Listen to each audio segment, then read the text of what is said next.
Dubai international जैसे विशाल airport के लिए जरूरी है कि यहाँ छोटे से छोटा काम भी समय पर किया जाए। बिना किसी रुकावट के 24 घंटे सेवाएं देने के लिए इन्हें वक्त का पाबंद होना बेहद जरूरी है।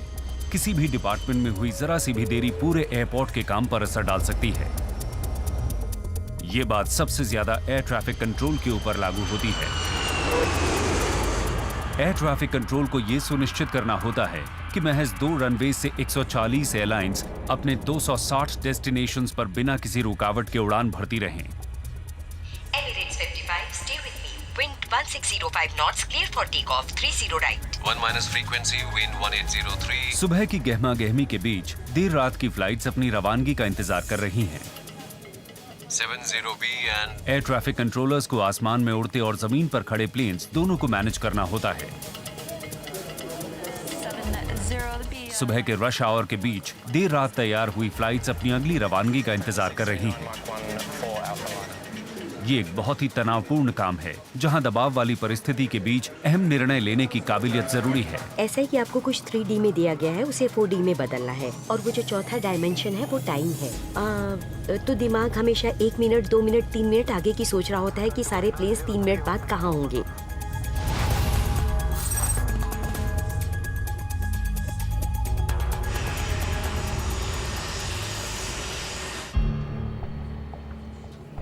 अभी अभी एक प्लेन ने लैंड किया है जिसमें कुछ तकनीकी खराबी आ गई है। Emirates 39, emergency in progress. I'll get back to you in about 2 or 3 minutes. उन्हें पीछे की तरफ कुछ धुआं नजर आ रहा है, हो सकता है टायर में से निकल रहा हो। उसने टैक्सवे पर होल्ड किया है। फायर ट्रक्स आ रही हैं ताकि वो थोड़ा पास से देख सके कि आखिर हुआ क्या है। थोड़ी देर बाद मिली और जानकारी से आग लगने की आशंका पूरी तरह मिट गई है। जैसे ही एयरक्राफ्ट ने टच डाउन किया, उसका एक टायर फट गया और वो जैसे तैसे करके रनवे से नीचे आया और उसे वहीं रोक लिया गया। हम नहीं चाहते कि वो और दूर जाए, क्योंकि हो सकता है उसके अंदर बहुत सारा मलबा निकले। सौभाग्यवश यहाँ पैसेंजर्स और क्रू को तो कुछ नहीं हुआ, लेकिन शायद रनवे को नुकसान पहुँचा है। टायर बस्ट होने से सारा कचरा बाहर निकलकर अगर रनवे पर फैल गया होगा तो बड़ी मुसीबत हो जाएगी। रनवे पर किसी भी तरह का मलबा दुर्घटना का कारण बन सकता है। ये जेट इंजन्स के अंदर जाकर उसे नुकसान पहुंचाता है और आग का कारण भी बन सकता है। रनवे को बंद कर दिया गया है, जिससे एयर साइड ऑपरेशंस पर अच्छा खासा असर पड़ने वाला है। मतलब कि अभी हमें सिर्फ एक रनवे से काम चलाना पड़ेगा ताकि हम दूसरे रनवे को अच्छे से चेक कर पाएं। हमारा एक रनवे बंद हो गया है। Emirates 107, हमारा एक रनवे बंद हो गया है एक इमरजेंसी एयरक्राफ्ट के कारण, तो अभी हम केवल सिंगल रनवे का इस्तेमाल करेंगे। एक टायर के फटने से रबर के रनवे पर फैलने की आशंका होती है। एयर साइड ऑपरेशन टीम को इंस्पेक्शन के लिए बुला लिया गया है।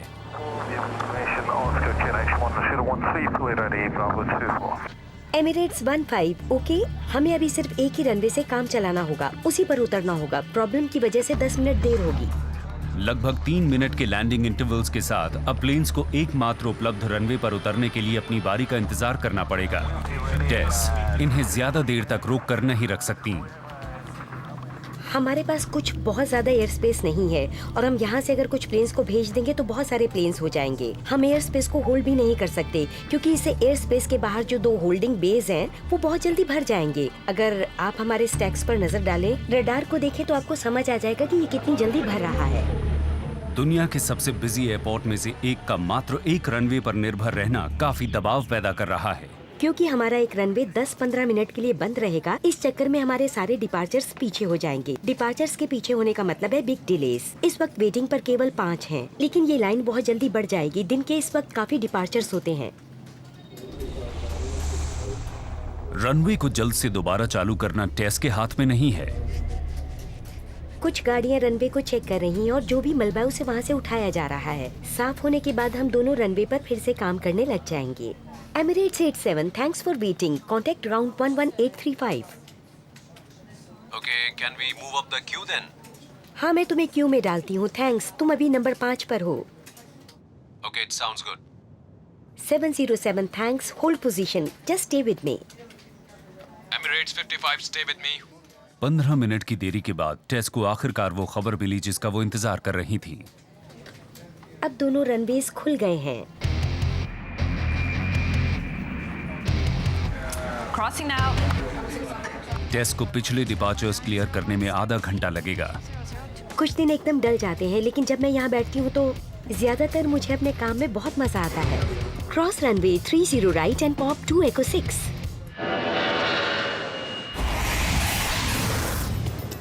दुबई की 85% जनसंख्या प्रवासी है, जो दुनिया भर के 200 देशों से आकर यहाँ बसी है और आज क्रिसमस के लिए घर जाने की शुरुआत है। आज का दिन एयरपोर्ट के इतिहास के सबसे व्यस्त दिनों में से एक है। Wow, this is busy. बतौर एयरपोर्ट सर्विसेज मैनेजर ये मेल सबरवाल की जिम्मेदारी है कि ये सभी पैसेंजर्स बोर्डिंग के लिए अपने डिपार्चर गेट्स पर वक्त रहते पहुंच जाएं।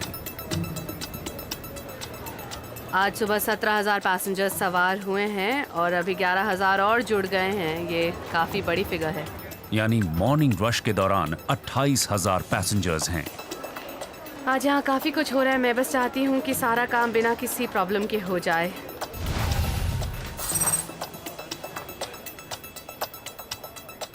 मिसिंग पैसेंजर की लिस्ट देखो और ड्यूटी से कहो सामान ऑफलोड कर दें। हमारे बैगेज सिस्टम्स में भी कंजेशन आ गया है, इससे भी ऑपरेशन पर काफ़ी असर पड़ेगा। अब मुझे थोड़ी चिंता हो रही है। Let's have a look for you, okay? थोड़ी ही देर में मेल आज के अपने पहले पैसेंजर्स से रूबरू हुई, जो एक परिवार था जिसमें एक छोटा बच्चा भी है। इनकी मुंबई की फ्लाइट के लिए गेट बस थोड़ी देर पहले ही बंद हुआ है, लेकिन प्लेन अभी भी टारमैक पे है और अगले 7 मिनट तक टेक ऑफ नहीं करने वाला। ऐसा मत कहिए कि फ्लाइट चली गई है। देखिए, आपको डिपार्चर टाइम से 20 मिनट पहले गेट पर पहुंचना मैम, हम होता है। जल्दी कर रहे थे, आपने लेकिन लेट जरूर हो गया। कोशिश की होगी। देखिए, हमने बहुत कोशिश की थी, लेकिन पीछे काफी बहुत जानती लंबी हूँ, लाइन it's a लगी हुई very है। very busy day। Please ma'am. देखिए But देखिए, मैम, हम प्लीज आप कोशिश, सुनिए आप तो मुझे सही। बोलने ही नहीं दे रही हैं। देखिए, फ्लाइट निकल चुकी है। अब मैं क्या करूंगी, हमारी फ्लाइट तो एक चली मिनट, गई। एक मिनट रुकिए। मैम, आप प्लीज देखिए, मैं कुछ सिर्फ एक करिए। बार में एक ही आदमी को प्लीज सुन कुछ सकती करिए हूँ। ना, मैम। ओके, मुझे थोड़ा टाइम दीजिए, मैं देखती हूँ हम क्या कर सकते हैं। मेल ने इन पैसेंजर्स के देरी से आने का कारण जानने की कोशिश की। क्या इस फ्लाइट का कोई और गेट चेंज हुआ कोई था? गेट चेंज नहीं हुआ। कोई गेट चेंज नहीं हुआ। कोई गेट नहीं हुआ। और चेक इन कितने बजे हुआ था? 8:30 बजे। 8:30 बजे इन लोगों का चेक इन पर स्कैनिंग प्रोसेस हो चुका था। और अगर हम कंजेशन की बात करें तो उसकी वजह से वाकई में कॉनकॉर्स सी तक पहुंचने के लिए इनके पास ज़्यादा टाइम नहीं था। मेल इस निर्णय पर पहुंची कि ये पैसेंजर्स चेक इन में देरी के कारण नहीं, बल्कि कंजेस्शन के कारण फ्लाइट से हाथ धो बैठे। कभी कभी कुछ ऐसे मौके आते हैं जिनको देखकर काफ़ी बुरा लगता है। आप उनकी सिचुएशन समझ सकते हैं, इसलिए बहुत ज़रूरी है कि ऐसे टाइम पर आप शांत रहें और धीरज से काम लें। मेरे पास आपके लिए एक ऑप्शन है। 4 घंटे बाद की फ़्लाइट है, आप उससे जाना चाहेंगे? क्योंकि ये फ़्लाइट तो निकल चुकी है। बच्चे के साथ हमारे कितना पास तो मुश्किल है, आप बच्चा जरा भी है। सोचिए। अब आप आप ही कस्टमर बताओ से हम क्या कैसे करें? एक्सपेक्ट कर Right. सकते हैं कि वो पैदल चलकर इतना I घूमकर यहाँ understand, तक आए? sir. आपने I मना क्यों totally नहीं किया? understand. आपके पास कोई रीजन नहीं था। ओके, मैं आपको अगली फ़्लाइट में ट्रैवल करने का ऑप्शन दे रही हूँ। आप उससे जाना चाहेंगे? हमारे पास कोई और ऑप्शन भी तो नहीं है ना। ओके, आप ऐसा कीजिए, वहाँ बैठ जाइए, तब तक हम यहाँ प्रोसेसिंग शुरू करते हैं। This is not fair. Please have a seat. मैं कभी भी एमिरेट्स से Please, वापस please. फ्लाई नहीं करूंगी। ओके ओके, प्लीज़ बैठ जाइए। फेयर। प्लीज़ हैव अ ऐसे सीट। कैसे हो सकता है? ऐसे फ्लाइट बिना अपने पैसेंजर को लिए कैसे जा सकती है? ये सही वो नहीं बच्चे है। के साथ ट्रैवल कर रही हैं। हमने सिस्टम में टाइमिंग्स को भी चेक किया है और जो पूरी सिचुएशन है उसे देखकर हम उन्हें दोपहर की फ़्लाइट में जगह दे रहे हैं। यहाँ की लाइन देखकर तो हम हैरान रह गए थे। अच्छी खासी लाइन है। हम यहाँ पहले भी आ चुके हैं। हम यहाँ बहुत जल्दी पहुँचने की कोशिश कर रहे थे। हम कोई टाइम वेस्ट नहीं कर रहे हैं, लेकिन फिर भी ये बहुत सैड है। अच्छा, कौन सी फ़्लाइट? ये रहे अगली फ़्लाइट के लिए आपके बोर्डिंग कार्ड्स। लेकिन सबसे पहले मैं चाहती हूँ कि आप अपने पासपोर्ट्स चेक कर लीजिए प्लीज़। 2 मिनट बाद मेल के पास एक और पैसेंजर की खबर आई, जिसकी ढाका के लिए फ्लाइट मिस हो गई है। बहुत लेट हो गया। ऑफलोड करो, ऑफलोड करो। आपने अपनी फ़्लाइट मिस कर दी है। 9:55 हो रहे हैं। देखिए, टाइम देख रहे हैं? अब क्या करना पड़ेगा? अब आपको अपनी अगली बुकिंग करनी होगी अगली फ़्लाइट के लिए। कहाँ? ट्रांसफर डेस्क एरिया में ma'am. Transfer desk desk area. Area. Really? आइए, मैं ले चलता हूँ आपको ट्रांसफर डेस्क एरिया तक। कार्ड पर वो जो लेडी है, मैंने उससे कहा मेरी मदद करो, उसने नहीं की। ये तो बुरा हुआ। मैंने उसको कहा हेल्प मी, मेरी फ्लाइट छूट जाएगी। आप कहाँ से आ रहे हैं? दुबई से या फिर कहीं और से? मैं दूर से आ रही हूँ, जद्दाह से। अच्छा, जद्दा से। चलिए, आपकी बुकिंग करवा देते हैं। तुम इन्हें ट्रांसफर तक ले जाओ। मेल का मानना है कि इस बार समस्या एयरपोर्ट कंजेस्शन के कारण नहीं बल्कि पैसेंजर के डायरेक्शन न समझने की वजह से हुई। उन्हें रास्ता ढूंढने में थोड़ी परेशानी हो गई क्योंकि उनकी फ्लाइट की बोर्डिंग कॉनकॉर्स बी से थी, पर वो गलती से कॉनकॉर्स सी पहुंच गई। हमें एक साथ उस तरफ जाना पड़ेगा ताकि आपकी नई बुकिंग करवा सकें। हाँ, आइए आइए मैम प्लीज। उन्होंने चेक इन के बाहर का जो स्क्रीनिंग एरिया है वही एग्जैक्ट 9:12 पर क्रॉस किया। अब इसके बाद गेट तक पहुंचने के लिए उनके पास सिर्फ 15 मिनट बचते हैं और जाहिर सी बात है वो 15 मिनट में कभी पहुंच ही नहीं पाती। लेकिन मेल ने अपनी समझदारी का इस्तेमाल करते हुए पैसेंजर के लिए ढाका जाने वाली अगली फ्लाइट में सीट का इंतजाम कर दिया जो कल सुबह रवाना होगी। Thank you. किस सिचुएशन में कौन से पैसेंजर को कितनी अहमियत देनी है इसको समझना और उस हिसाब से अगला कदम उठाना, यही मेरा काम है। मेल ने एयरपोर्ट के होटल में इस पैसेंजर के लिए कॉम्प्लीमेंट्री रात को ठहरने का इंतजाम भी कर दिया। हर साल 5,70,00,000 पैसेंजर्स दुबई इंटरनेशनल एयरपोर्ट से होकर गुजरते हैं, जिसका मतलब हुआ 1 घंटे में करीब 6,000 पैसेंजर्स, और इन सभी को अपने डिपार्चर गेट्स तक पहुंचने के लिए सही डायरेक्शंस की जरूरत होती है। आज तीनों टर्मिनल्स के सभी 750 गेट साइंस को नंबर्स की जगह लेटर्स और नंबर्स में बदला जाएगा, और क्योंकि दुबई 24 घंटे खुला रहता है इसलिए एयरपोर्ट के काम को रोके बगैर ही इसे अंजाम देना होगा। जरा सी भी गलती से पैसेंजर्स परेशान होने के साथ साथ उनकी फ्लाइट्स छूटने का डर भी बना रहता है। इस ऑपरेशन के इंचार्ज मजहर बट हैं। Right, good morning everybody. Good morning. Right, आप सभी का यहाँ आने के लिए शुक्रिया। आज का दिन दुबई एयरपोर्ट्स के लिए बहुत अहम है क्योंकि मुझे नहीं लगता कि हम जो करने जा रहे हैं वो दुनिया के किसी भी बड़े एयरपोर्ट ने अभी तक करने की हिम्मत भी जुटाई होगी। आज हम पूरे 800 साइंस को 8 घंटों के अंदर बदलेंगे, और वो भी लाइव एयरपोर्ट ऑपरेशन के बीच। साइन चेंज के दौरान पैसेंजर्स को हुई किसी भी तरह की उलझन गड़बड़ी पैदा कर सकती है। किसी भी तरह की दिक्कत के दौरान पैसेंजर्स की सहायता के लिए 100 अतिरिक्त कर्मचारियों को नियुक्त किया गया है।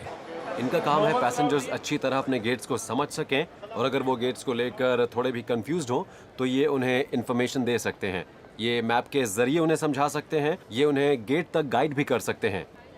तो क्या रिपोर्ट है? मैं आपको ये कहना चाहता हूँ कि ये मजहर के बाद टिम वुडस्टॉक का नंबर आता है। टिम का काम है ग्राउंड पर टीम्स के साथ संपर्क बैठाना और मजहर को पल पल की खबर देना। इनटू द टीम्स, तुम अपनी टीम को यहाँ से ले जाओ और जरूरत पड़ने पर खलील तुम्हारी मदद करेंगे। अभी तक कोई परेशानी नहीं है, लग रहा है कि सब कुछ प्लान के मुताबिक हो रहा है। Fingers crossed. इस ऑपरेशन को बहुत ही सावधानी से करने की जरूरत है। अब हमें सब कुछ यहाँ मैप्स पर रिकॉर्ड करना शुरू कर देना चाहिए। हम बिट बाय बिट मैप को देख सकते हैं। जैसे जैसे काम होता जाएगा हमें समझ आता जाएगा कि कौन सी जगह पर प्रॉब्लम है, और अपनी टीम को हम वहीं पर भेज देंगे। ऐसा करते हैं, इसे सिंपल रखते हैं। ये काफी स्ट्रेट फॉरवर्ड है। वैसे भी हम इस कदर तक सब कुछ प्लान कर चुके हैं कि अब कुछ करने के लिए बाकी नहीं रह गया है। हम इससे ज्यादा कुछ कर भी नहीं सकते। Good luck guys, let's do it. उम्मीद है कि हम इसे कर पाएंगे। रिसर्च के अनुसार केवल नंबर्स की जगह लेटर्स और नंबर्स का कॉम्बिनेशन समझने में ज्यादा आसान होता है। इस स्विच ओवर को जल्द से जल्द करना होगा ताकि पैसेंजर्स को पुराने और नए साइंस के बीच किसी तरह की उलझन न हो। लेकिन यहाँ मामला थोड़ा सा पेचीदा है। पहले पुराने नंबर साइंस को हटाकर नए लेटर और नंबर साइंस को लगाया जाएगा, और उसके बाद एक बार फिर अस्थायी रूप से पुराने साइन को लगाया जाएगा। जैसे ही टीम्स को मजहर से हरी झंडी मिलेगी, पुराने साइंस को हटा दिया जाएगा ताकि नए साइंस दिख सके। जब सिस्टम सब जगह चेंजेस कर देंगे तब हमें बस नए साइंस को रिवील करना होगा, और फिर बस कुछ सेकंड्स में ही पुराने कंटेंट्स नए कंटेंट्स में बदल जाएंगे। दुबई एयरपोर्ट के सीईओ पॉल ग्रिफिथ्स ऑपरेशन की पल पल की खबर ले रहे हैं, जिसके कारण टीम पर काम करने का दबाव बढ़ता जा रहा है। हमने उन कस्टमर्स के बारे में सोचा जो ज्यादा ट्रैवल नहीं करते हैं। उनके लिए अल्फा लेटर्स और 2 नंबर्स को याद रखना ज्यादा आसान होता है। मतलब 312 से ज्यादा आसान है A12। मैं फिर से उसे चेक करने को बोल देता हूँ। सब कुछ सही चल रहा है ना? सब कुछ बिल्कुल प्लान के मुताबिक चल रहा है। एक्सीलेंट।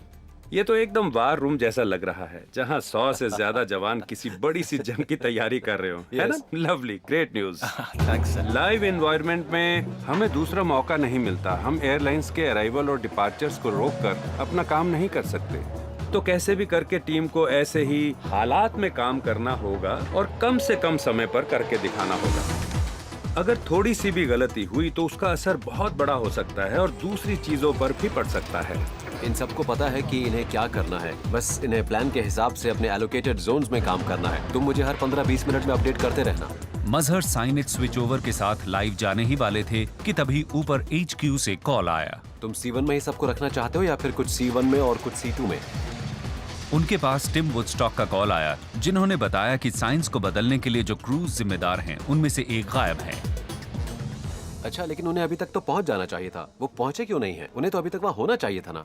ओके सुनो, देखो मैं जानता हूँ कि वो सब ब्रेक्स पर गए हुए थे, लेकिन वहां से उन्हें सीधे C1 पर पहुंचना था।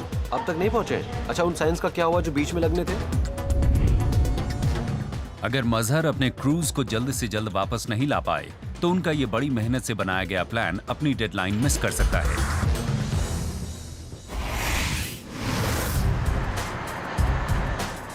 दुबई इंटरनेशनल का और विस्तार हो रहा है ताकि 1 करोड़ 50 लाख नए पैसेंजर्स के लिए जगह बन सके। इस एयरपोर्ट को जल्द से जल्द एक नए कॉन्कोर्स की जरूरत है और इसका जवाब है $3.2 बिलियन की ये बिल्डिंग। 17,000 कंस्ट्रक्शन वर्कर्स से काम निकलवाना ताकि तयशुदा समय पर यह बिल्डिंग पूरी हो सके, इसके लिए एक टफ और नो नॉनसेंस बॉस की जरूरत है। Good morning. Suzanne L Annie. West side पूरा हो जाना चाहिए, फिर हम सेंटर से राइट जाएंगे।